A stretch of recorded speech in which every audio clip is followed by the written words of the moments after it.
Bismillahirrahmanirrahim. Assalamualaikum warahmatullahi wabarakatuh. Alhamdulillahirabbil alamin. Alladzi khalaqal mauta wal hayata liyabluwakum ayyukum ahsanu amalan. Asyhadu an la ilaha illallah wahdahu la syarika lah wa asyhadu anna Muhammadan abduhu wa rasuluh la nabiyya ba'dahu.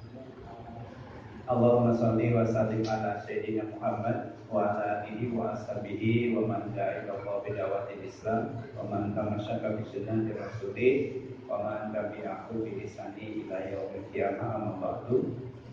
Rabbi shrah li sadri wa yassir li amri wahlul 'uqdatam min lisani yafqahu qawli. Faqala Allah ta'ala fi kitabihil karim, a'udzu billahi minasyaitonir rajim. Bismillahirrahmanirrahim. Qul innal mautal ladzi tafiruna minhu fa innahu mulaqikum. Summa turaduna ila alimil ghaib wasyahadah fa yunabbiukum bima kuntum ta'malun. Aidan wa qala Rasulullah sallallahu alaihi wasallam, ayyul mu'minina aqyas. Qala aksaruhum lil mauti dzikra wa ahsanuhum lima ba'dahu istidadan. Shadaqallahul azim wa shadaqa Rasulullahil karim. Dewan filah rahimakumullah yang dimuliakan oleh Allah. Syukur alhamdulillah dengan izin dan nikmat Allah kita dipertemukan di Masjid Abdul Aziz di Kufa ini, yang tentu mudah-mudahan kita berharap pertemuan kita ini dirahmati dan diberkahi oleh Allah Subhanahu wa taala dan dicatat sebagai bagian dari amal saleh kita bersama. Amin ya rabbal alamin. Salam serta salawatun senantiasa terhatur pada junjungan kita Nabi Allah Nabi Muhammad sallallahu alaihi wasallam. Baik, Iwan Billah rahimahullah.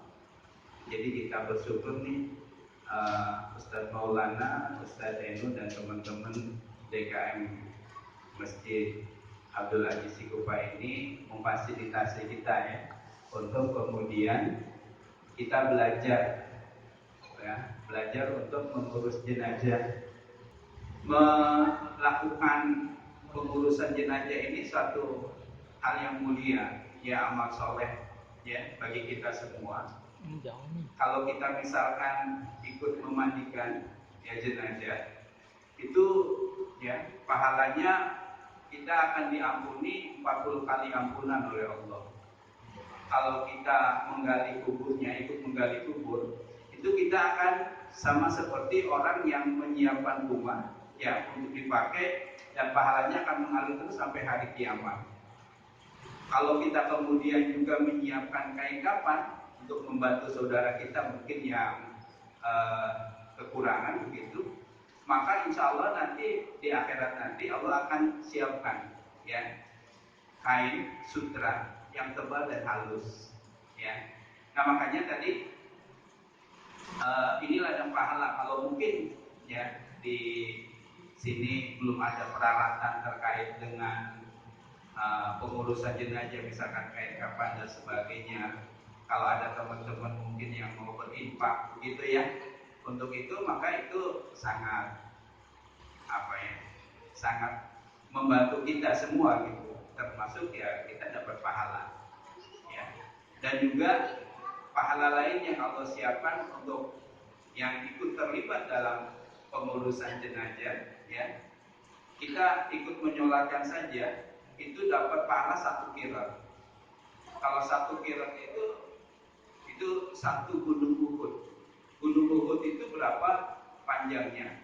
Panjangnya itu 7,5 km. Ya, ada yang pernah ke Gunung Uhud? Belum, insya Allah nanti ya. Kemudian lebarnya itu 3 km, tingginya itu 1077 meter. Ya, jadi sangat besar. Ya, kalau tadi panjangnya berapa? 7,5, lebarnya 3 km, tadi 7,5 km, lebarnya 3 km, tingginya 1077 meter. Itu kalau sampai menyolatkan. Kalau kemudian sampai ikut menguburkan, itu 2 qirat. Ya. 2 kirot itu artinya 2 gunung Uhud berat pahalanya. Bisa nggak nambah sampai 3 kirot gitu? Bisa nggak? Bisa kalau ikut dikuburkan gitu ya. Nah, cuma sampai 2 kirot aja ya, jangan minta nambah sampai 3 kirot, jadi ikut dikuburkan, nah, repot gitu. Ya. Nah, jadi ini luar biasa begitu, ya. Ini ladang pahala, ya, ladang pahala. Makanya tadinya saya berharap nih semua hadir, kemudian kita bisa melakukan semua ini, lalu itu menjadi ladang pahala kita, gitu ya. Tapi insya Allah, ya, yang hadir ini yang mudah-mudahan dicatat menjadi amal soleh kita bersama. Nah, teman-teman, jadi itu ya prolognya, sehingga kemudian kita kenapa bersemangat untuk mengadakan ini, gitu. Ya. Jadi sekali lagi nanti berharap ya DKM bisa membentuk tim ya untuk kemudian membantu ya memfasilitasi kita semua kalau nanti ada kesulitan ya. Baik, sebelum ke pengurusan jenazah saya akan mengawali dulu ya adab apa ya menengok orang sakit, karena ini nanti berkaitan ya berkaitan. Yang jadi nanti yang akan jadi model Kang Wahid ya. Nah, Kang Wahid di tengah sini minta sweaternya dibuka deh. Kan pakai daleman ya, pakai baju ya. Ah, kaos nggak apa-apa, pakai kaos ya. Nah, di sini. Kang Wahidnya di sini aja dulu. Ya. Ini model kita yang siap digugurkan agar dapat 3 kirot. Tapi enggak ada yang gali kuburnya, dengan Kang Wahid ya. Nanti aja. Nah, jadi teman-teman, saya melihat ada terkait dengan menengok orang sakit ini juga masih banyak yang kurang dipahami ya oleh kita semua. Nah, jadi kalau kita menengok orang sakit, itu kita akan didoakan oleh 70.000 malaikat. Subhanallah. Nah, Kang Sofyan juga berapa kali ya berkeliling menengok orang yang sakit. Kemarin Kang Dede ya yang dipijitin. Kang Dede. Iya. Oh, penyakitnya apa? Oh gitu. Oh gitu. Kalau dipijit lehernya, ya hati-hati ya kalau Kang Sofyan ini bisa menebak ya penyakitnya. Nah, jadi kalau kita menengok orang sakit, ya itu pahalanya, ya itu didoakan oleh 70.000 malaikat. Subhanallah. Kalau kita nengoknya pagi, nih kalau kita nengok pagi, maka ya 70.000 malaikat itu mendoakan kita sampai sore, gitu ya. Ya. Kalau kita nengoknya sore, maka malaikat itu akan mendoakan kita, 70.000 malaikat itu akan mendoakan kita sampai pagi. Nah, kalau kita menengoknya malam, berarti malaikat itu akan mendoakan kita, 70.000 malaikat itu akan mendoakan kita itu sampai siang. Ya, makanya tidak menyesal ya orang yang sering silaturahmi, apalagi menengok saudaranya yang sakit. Ya. Ditambah juga insya Allah nanti akan disediakan balasan berupa makanan dan minuman di surganya Allah. Ya. Nah, lalu bagaimana adabnya? Ya, bagaimana adabnya? Nah, ini terkait dengan hakul muslim alal muslim ya. Jadi hakul muslim alal muslim itu khamsun ya. Ada 5. Pertama raddu salam ya. Kemudian wa iya jadul mahid ya, menengok orang sakit ya. Kemudian wa tibaul janaiz ya. Kemudian mengantarkan jenazah ya. kemudian dan seterusnya. Nah, lalu bagaimana adabnya ketika kita melaksanakan apa yang memang disunahkan, ya, yang diperintahkan oleh baginda Rasulullah. Mungkin Kang Wahid rebahan, ya, ya dicopot ya, kan nggak apa-apa ya, dicopot ya. Kang Wahid rebahan, palanya menghadap ke utara, ke sana, kakinya ke selatan, ya. Oke, anggap misalkan Kang Wahid ini sedang sakit parah, ya, tapi bukan didoakan ya, anggap sedang sakit parah, ya. Lalu kemudian Kang Wahid ini sampai sudah tidak bisa bangun, ya. Nah, hal pertama yang harus kita lakukan ketika kita menengok orang sakit yang sudah seperti ini, ya, kita disunahkan berwudu, ya, kita berwudu.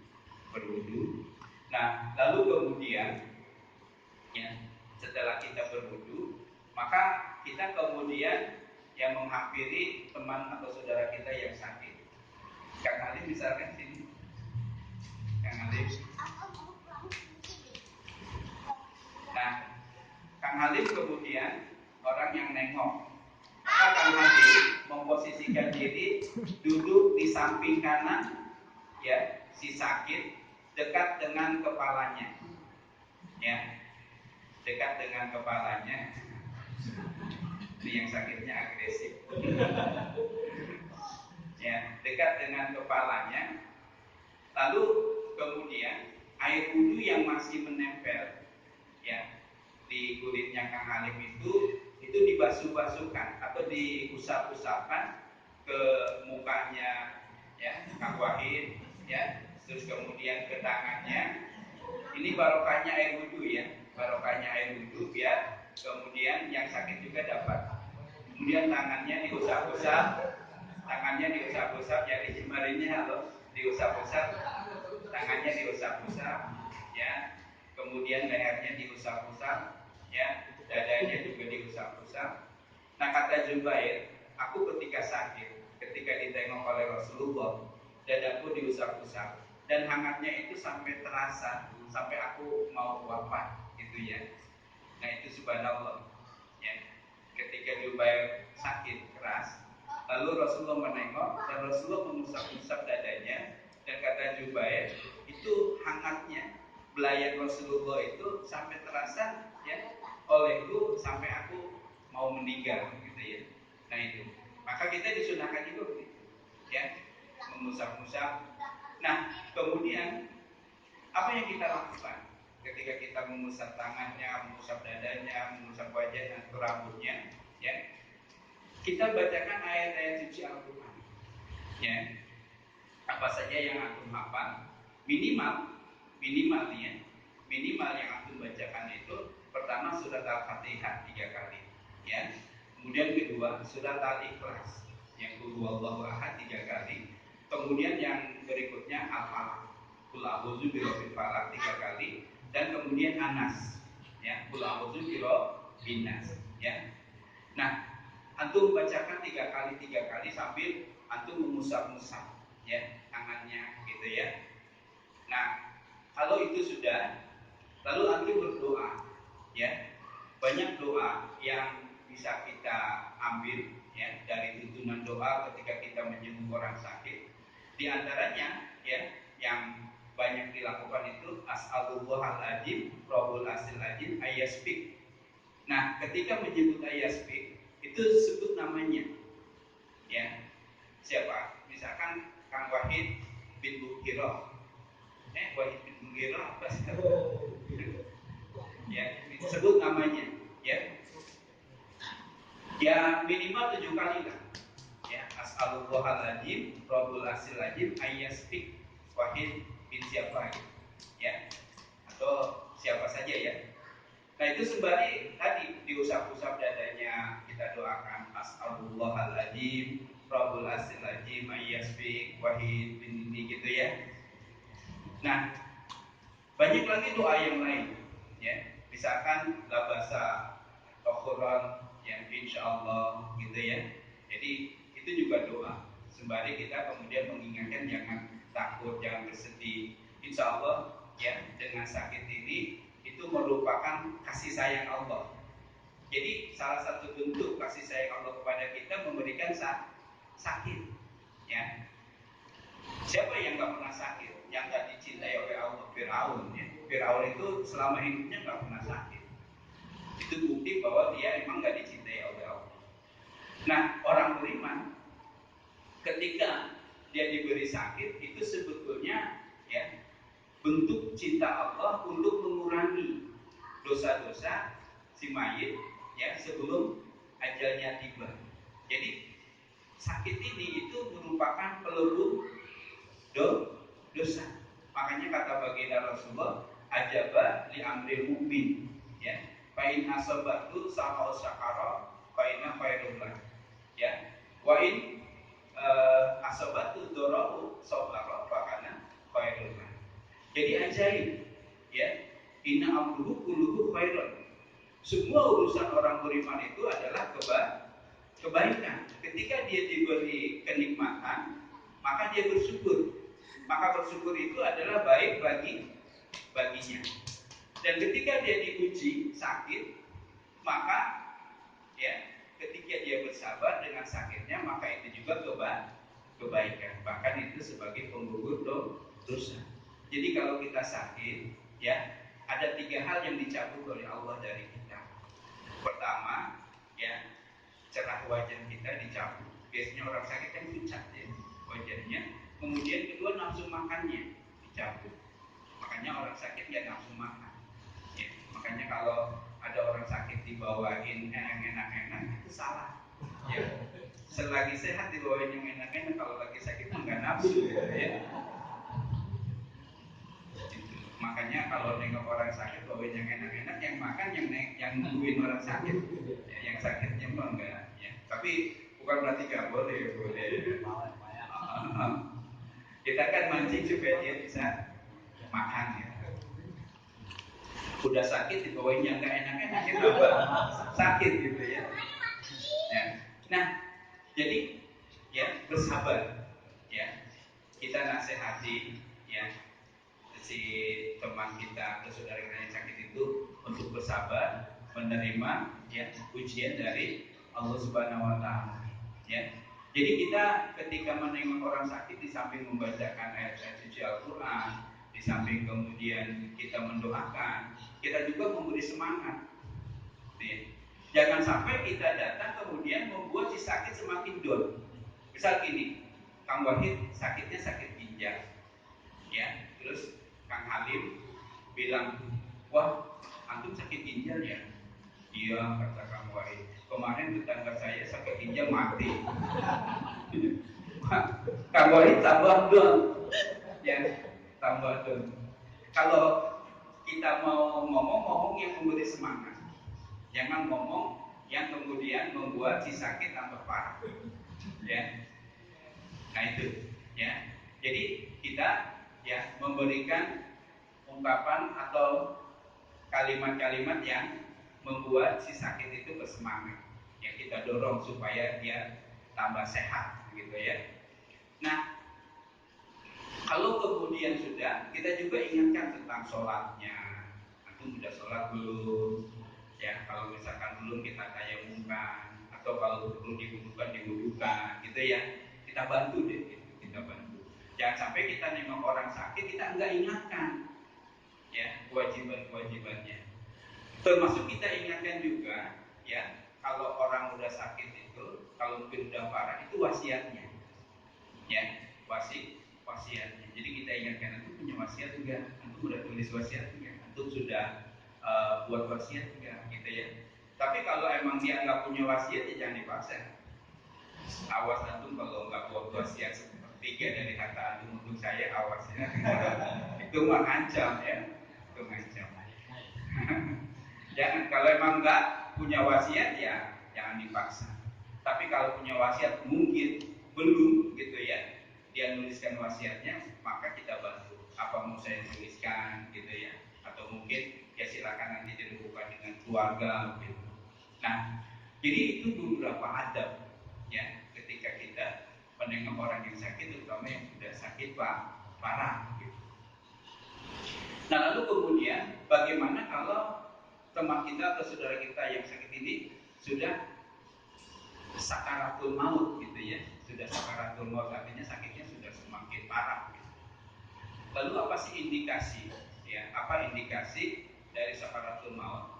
Pertama itu kita lihat dari tatapan matanya. Biasanya tatapan matanya itu menerawang, ya, hampa gitu, ya.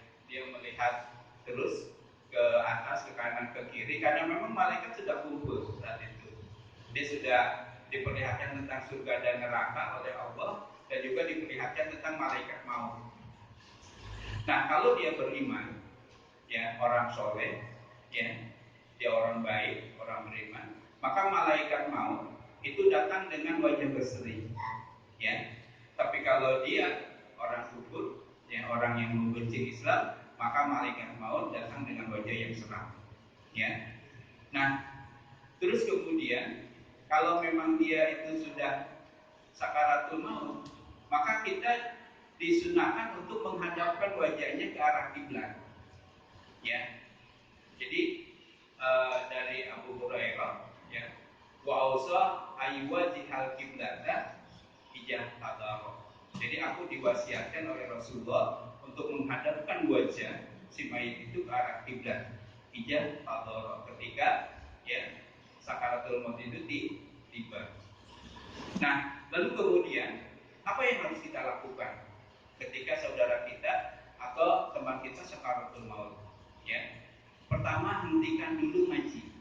Semua suara-suara dihentikan. Apalagi yang nangis-nangis tuh, ya, semua dihentikan. Fokus untuk mentalkinkan si mayit. Gak boleh ada suara yang lain. Ya, suara ngaji hentikan dulu. Apalagi yang nangis-nangis. Kan kadang-kadang orang lihat sakaratul maut, ya, malah menjadi-jadi gitu ya, meraung-raung, ya. Nah, disunahkan itu dihentikan semua. Lalu suara yang terdengar oleh si mayit cuma satu, la ilaha illallah, ya.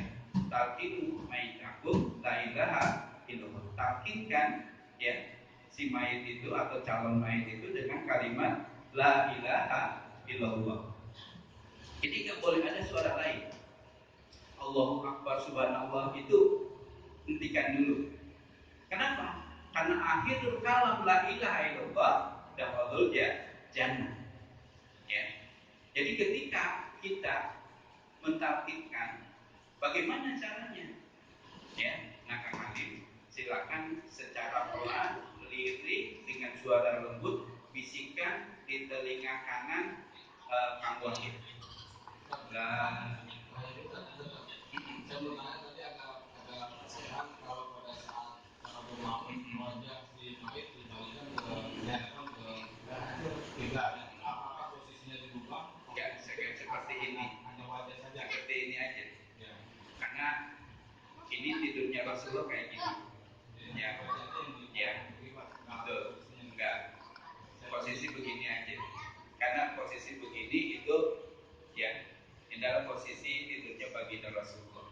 Kalau binatang kiblatnya itu kepalanya ke arah mana sana, selatan, ya, kakinya ke utara. Kalau manusia kiblat itu kepalanya ke arah utara, kakinya ke selatan, ya. Jadi posisi segini udah dianggap menghadap kiblat, ya, kecuali nanti dikuburkan. Kalau dikuburkan betul, kemudian diarahkan, dimiringkan, ya. Nah, Ustaz Halim itu membisikkan kalimat la ilaha illallah dengan lirik, dengan suara yang lembut dan tidak terburu-buru. Coba. La ilaha illallah. Nah, jangan terburu-buru, santai aja. Karena memang kondisi mayit ini sedang dalam kondisi perjuangan yang luar biasa. Ya, jangankan menggerakkan mulut, menggerakkan lidah aja udah perlu.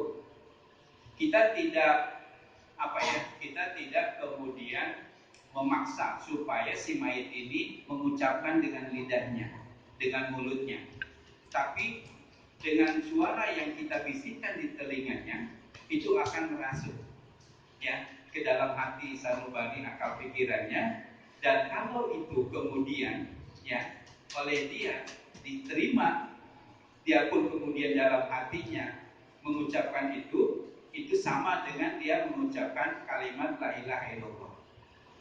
Jadi jangan sampai dipaksa, ayo ngomong gitu. Ya. Kalau enggak apa sih? Jangan, ya. Karena memang kondisi orang yang sedang sakaratul maut itu sungguh luar biasa, ya, dalam kondisi yang lemah, sangat lemah. Jangankan menggerakkan mulut, menggerakkan lidahnya aja perlu, ya. Tapi tetap ini jangan sampai kemudian oleh kita itu dibiarkan. Karena setan saat itu, mohon maaf, dia berjuang untuk mengembalikan ya si sakit itu pada ketubuhan, pada detik terakhir, supaya dia suul khotimah. Ya, supaya dia suul khotimah. Makanya kalau ada yang sedang sakaratul maut, jangan ditinggal. Ya, jangan ditinggal. Kita gantian, mungkin anaknya gitu ya, gantian, mungkin saudaranya gantian. Untuk apa? Untuk terus ya membisikkan talqin tadi, kalimat la ilaha illallah. Itu aja, kalimat itu aja. Gak boleh kemudian ada kalimat lain. Ya. Nah, sampai dia wafat. Nah, kita berharap mudah-mudahan dengan ditalqinkan itu ya mayit meninggal dalam keadaan husnul khotimah. Ya. Jadi di dalam Al-Quran itu dikatakan ya ayuhan nafsul mutmainnah irji'i ila rabbiki radiyatan mardiyah fadhuli fi ibadi wadhuli jannati. Ya. Nah, kalau seandainya si sakit tadi sudah meninggal, ya, apa yang harus kita lakukan? Ya, pertama kita mengucapkan kalimat la inna lillahi wa inna ilaihi raji'un.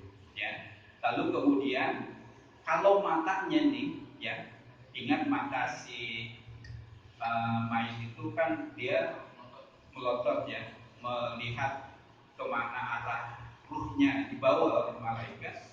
Maka dengan segera kemudian kita tutup, rapatkan.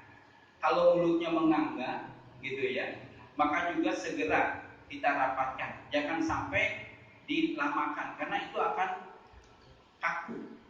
Kalau sudah kaku itu susah, ya. Jadi cepat. Misalkan matanya Kak Wahid melotot, nah, ya diusap dari atas ke bawah, terus mulutnya ya bawah ke atas, gitu ya. Insya Allah husnul khotimah karena meninggal dalam keadaan ketawa. Ya. Jadi meninggalnya berbahagia. Nah, apa yang kita lakukan ketika kita menutup matanya? Ya, kita membaca doa. Ya, kita mendoakan. Ya, doa yang pendek itu Bismillahi wa ala millati Rasulillah. Ya, itu doa pendek ya, Bismillahi wa ala millati Rasulillah. Ketika kita mengusap matanya dan merapatkan mulutnya. Atau ada doa yang lebih panjang lagi ketika kita mengusap matanya dan menutup itu mulutnya itu, ya. Jadi kita doakan Allahumma firli, ya. Nah, sebut namanya Allahumma firli, misalkan Wahid bin Mughirah, ya, misalkan itu Wahid bin Mughirah kan sahabat Rasul, antum juga insya Allah. Nah, kita doakan Allahumma firli, sebut namanya, ya, sebut namanya, ya. Warfa darajatahu, ya. Kemudian waghfir lana walahu ya rabbal alamin, ya. Wafsah, ya, fi qabrihi, ya, dan seterusnya panjang, ya. Nah, itu perlu dihafal juga oleh kita, ya. Jadi, tapi yang pendek tadi boleh, ya. Bismillahi wa ala millati Rasulillah, sama seperti ketika kita mau memasukkan jenazah ke dalam kubur, gitu, ya. Nah, sesudah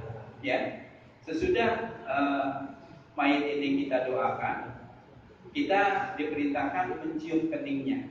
Kita doakan Allahumma ighfir lahu warhamhu, ya, dan seterusnya. Karena ini laki-laki, ya. Nah, terus kemudian kita tutup, ya. Misalkan tadi sarungnya kita dibuka, ya.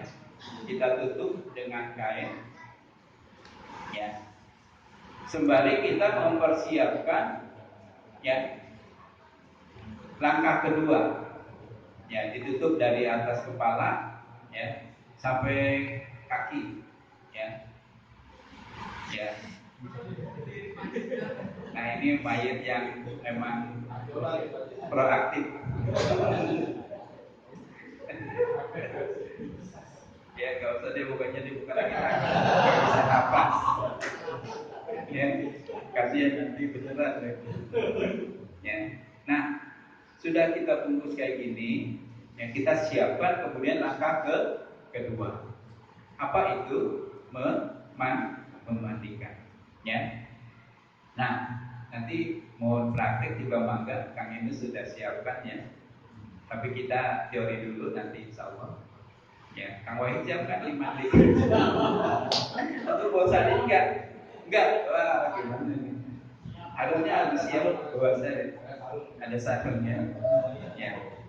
Nah, dalam kondisi seperti ini, ya, maka, ya, keluarga atau teman, sohib dan sebagainya boleh kemudian mengajikan atau membacakan, ya, Yasin, ya, Iqra'ul Maut, ya, Yasin.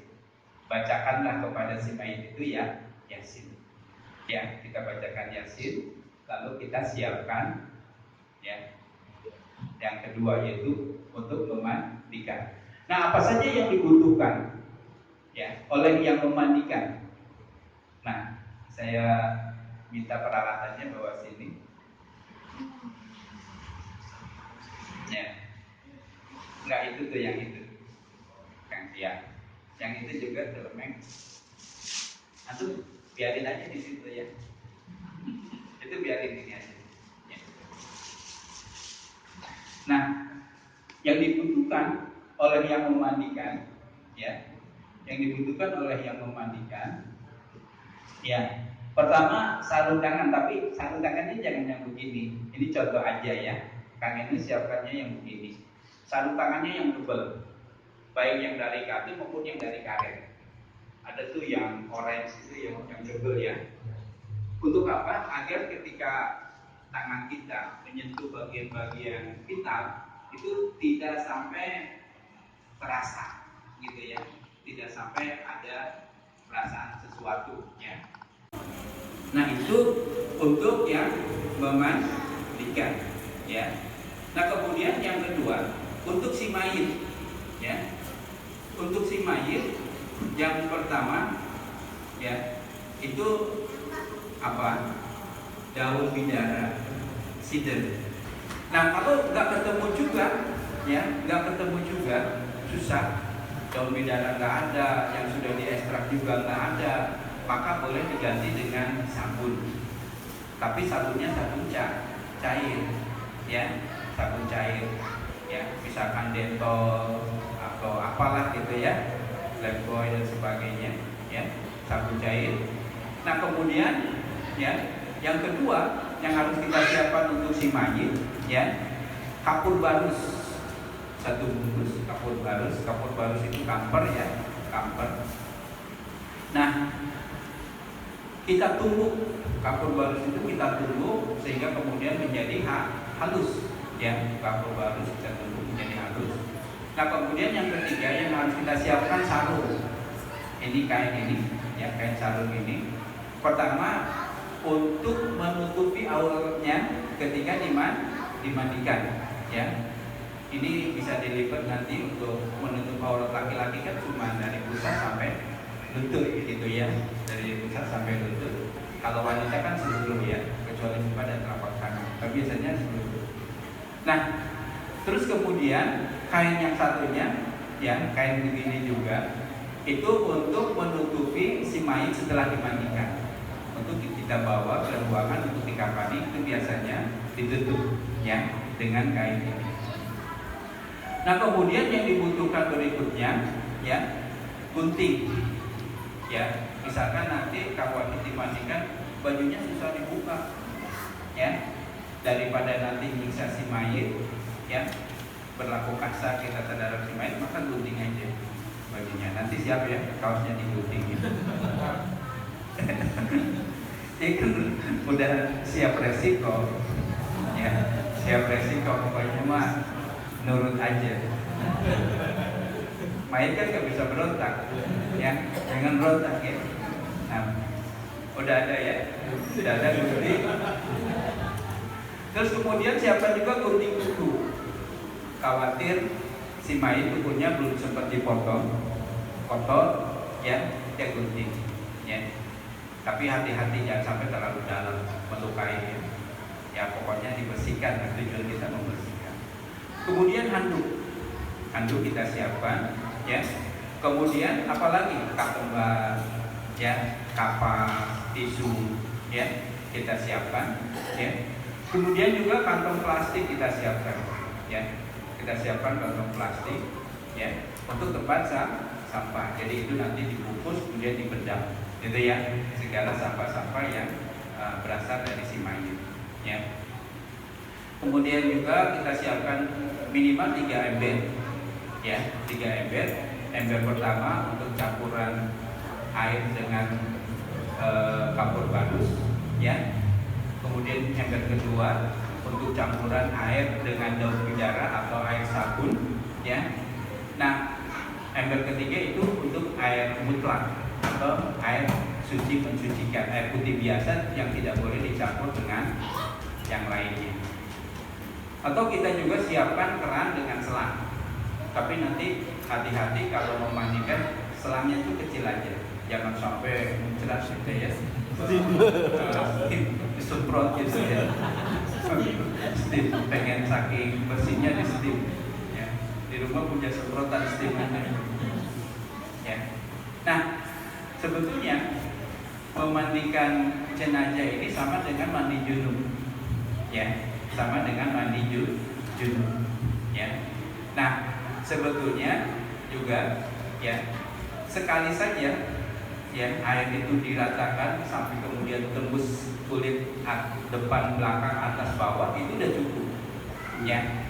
Kasarnya misalkan kita malam mandikan, kita cemplungin aja ke kolam renang, kita angkat lagi ya, itu udah cukup, udah boleh.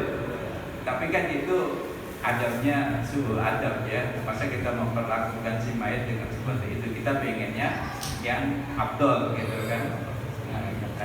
Tapi memang sekali cukup. Tapi ya, ketika kita memandikan itu minimal 3 kali. Basuhannya itu 3 kali. Basuhan pertama dengan air dari dari daun bidara atau sabun, ya. Kemudian basuhan kedua dengan air putih suci mensucikan, air mutlak itu, dan basuhan ketiga itu dengan air kapur barus, ya. Bisa nggak ditambah? Bisa. Kalau seandainya misalkan kita masih ragu ada kotoran, bisa 5, bisa 7, kok 5 gitu, kok nggak 6?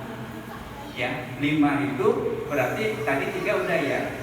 Nah, 5 itu berarti dibasuh lagi dengan air mutlak, air suci mensucikan, dan air kapur barus. Tidak perlu lagi dengan air sabun. Kalau masih juga ada kotoran, 7 kali bilasan, yaitu dengan air mutlak, air suci, dan air kapur barus. Kalau terakhir, tetap terakhir, air kapur barus terakhir, ya. Nah, misalkan kita sudah siapkan semua itu peralatannya, baik untuk yang memandikan maupun si mayit. Berikutnya yang harus kita siapkan adalah tempatnya, tempat untuk memandikan. Tolong diingat, tempat untuk memandikan jangan terbuka, jangan sampai dilihat orang, jangan sampai orang bisa ngintip, baik sekelilingnya maupun atasnya ditutup. Jadi terbuka gitu sebetulnya nggak boleh, ditutup pakai tenda atau pakai terpal ya, atau kalau bisa ya kamar mandi atau di ruangan kita sekat gitu ya. Nah, apa yang kita siapkan? Pertama tempat ya, tempatnya harus tertutup. Kemudian kita ya siapkan juga balai-balai atau meja atau mungkin keranda. Sekarang kan ada keranda untuk memandikannya. Kita siapkan, jangan kita memandikan jenazah itu di lantai, nggak boleh ya, karena kotorannya nanti akan nempel lagi.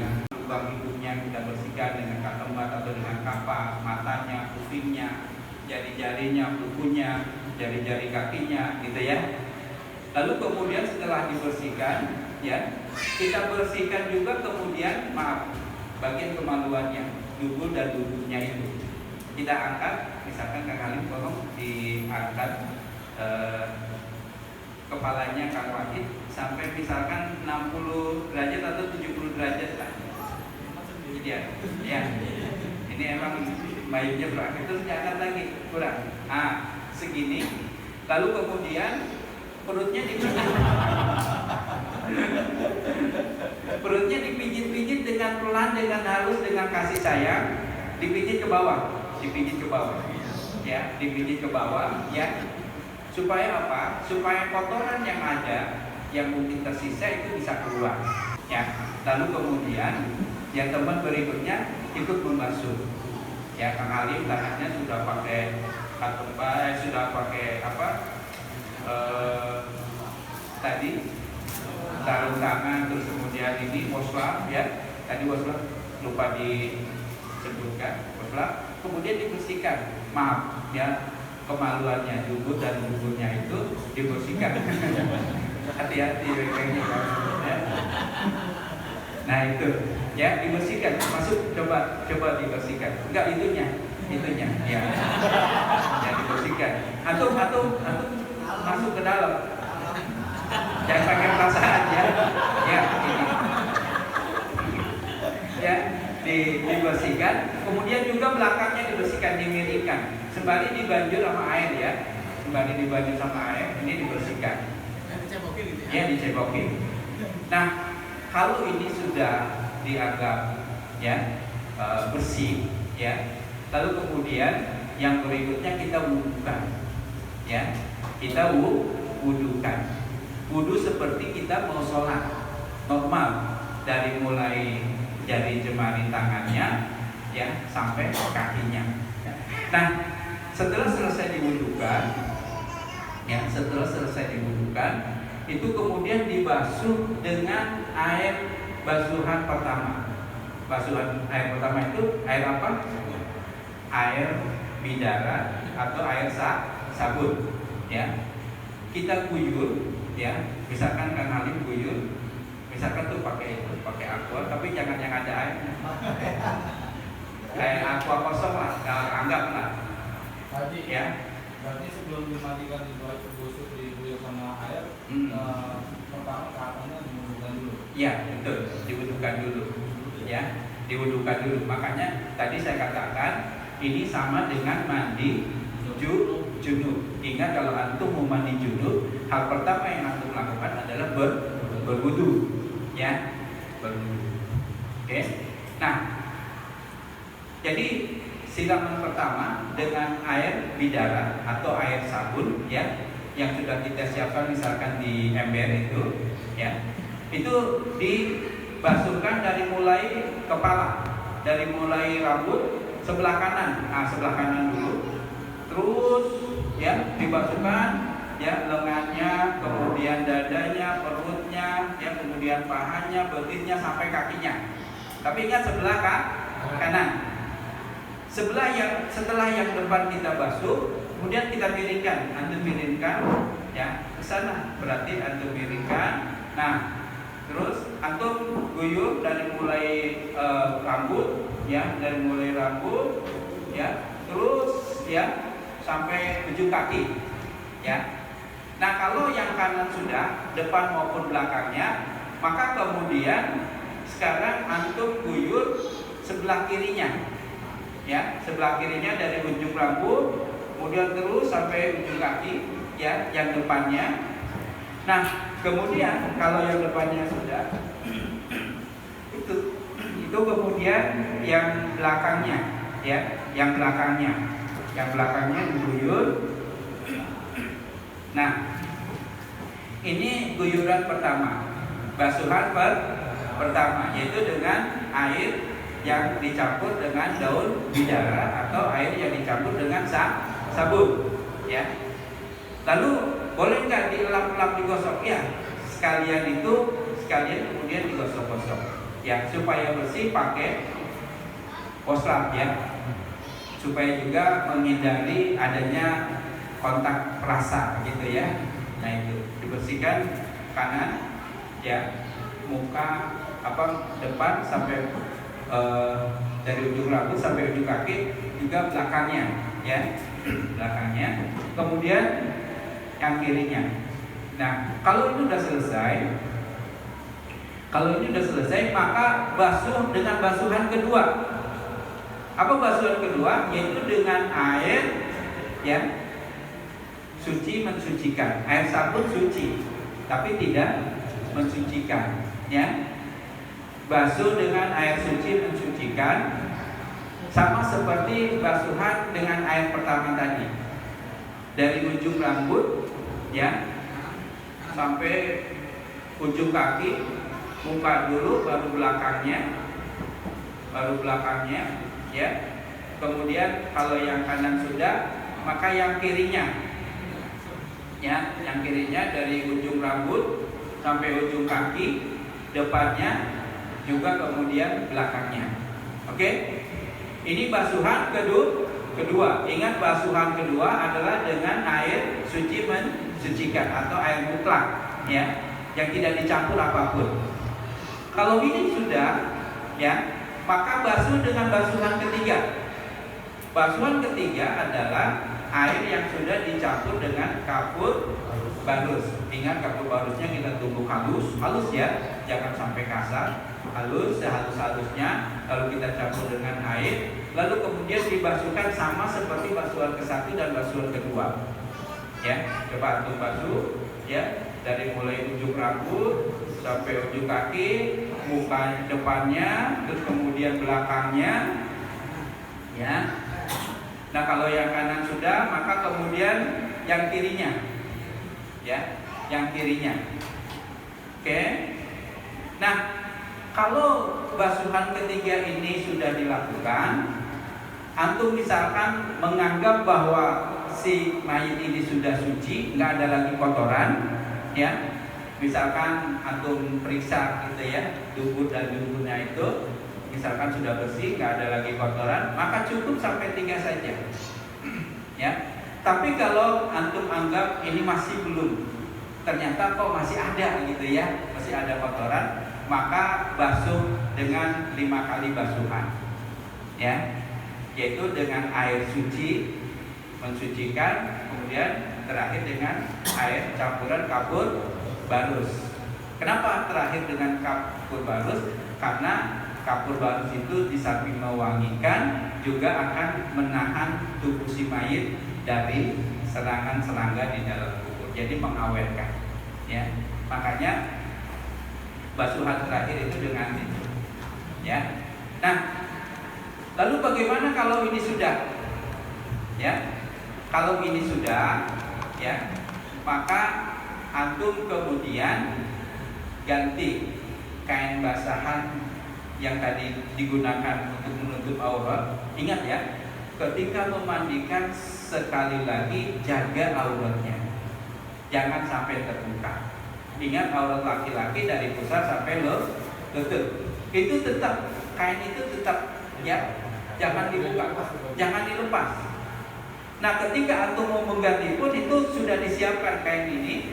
Nah, yang disiapkan begitu, baru itu nanti ditarik, ya, kain itu ditarik, yang basah itu ditarik, ya, yang basah itu ditarik, ya. Tapi sebelum pakai ini antum anduki dulu, tapi juga dengan cara lembut, ditotol-totol aja, biar tidak terlalu basah. Kalau sudah, antum sisir, ya, antum sisirkan si mayit. Tadi sisirnya ada, coba, ya, biar tambah ganteng. Ya. Sisir ada tadi? Nggak ada. Nggak ada tulisan sisir. Oh, nggak ada tulisan sisir. Ya, oke lah, disisirkan. Ya. Misalkan nggak ada rambutnya, ya udah nggak usah disisirkan, nggak harus nunggu biar panjang dulu, gitu ya. Tapi kalau wanita itu dikepang 3, diurai ke belakang. Misalkan wanita juga rambutnya brondol, nggak panjang, nunggu panjang dulu baru dikepang, kapan dikuburkannya ya gitu.